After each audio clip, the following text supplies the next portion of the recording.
আসসালামু আলাইকুম।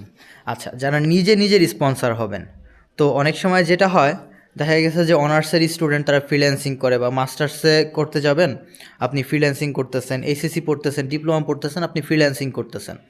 তো মূলত বা হচ্ছে অনেকে বিজনেস করে। এখন আপনি কি আপনার ব্যবসায়িক নিজের স্পন্সর দেখাইতে পারবেন কিনা, বা আপনার এই ডকুমেন্টসগুলো আপনি শো করতে পারবেন কিনা?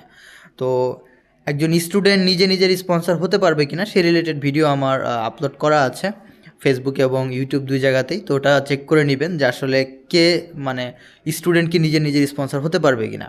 এখন কথা হচ্ছে, মনে করেন আপনি হইতে পারলেন, এখন হলে আপনার এই ব্যবসা আপনি যেহেতু ফ্রিল্যান্সিং করতেছেন বা অনলাইন থেকে ইনকাম করতেছেন বা হচ্ছে বিজনেস করতেছেন, তো আপনি কি ডকুমেন্টস দেখাবেন?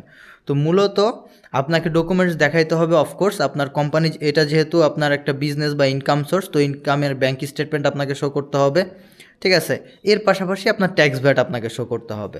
এখন ইনকামের যদি সামঞ্জস্যতা না হয়, ঠিক আছে, সামঞ্জস্যতা বলতে অফকোর্স আপনি যদি ব্যবসা করেন বা ফ্রিল্যান্সিং করেন, সেক্ষেত্রে অনেক সময় দেখা যাচ্ছে যে ইনকামের মানে একটা স্টেবিলিটি ওরকম থাকে না, যে প্রত্যেক মাসে 50,000 করে আসতেছে, কোনো মাসে 50, কোনো মাসে 1 লাখ, কোনো মাসে 2,000 এরকম।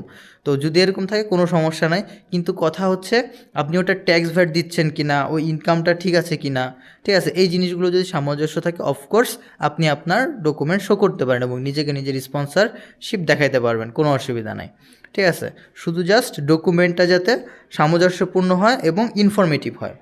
এখন আপনার ডকুমেন্ট যদি ইনফরমেটিভ না হয়, আপনার ভ্যাট ট্যাক্স যদি ক্লিয়ার না থাকে, আপনার ইনকাম সোর্স যদি ঠিকঠাক না থাকে, আপনি নিজের পার্সোনাল সাপোজ আপনি হচ্ছে ওখান থেকে লেনদেন করতেছেন ব্যাংকে, আর ওইটা দিয়েই আপনি বা অন্য কারো বা ইলিগাল লেনদেন করতেছেন, তো লেনদেন করে ওটাকে আবার আপনি দেখাই দিতেছেন যে বিজনেস করতেছি, এরকম করবেন না, ঠিক আছে?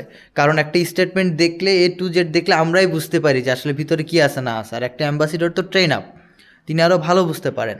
তো এই কারণে চেষ্টা করবেন যে সামঞ্জস্য রাখার এবং অথেন্টিক ডকুমেন্ট সাবমিট করার।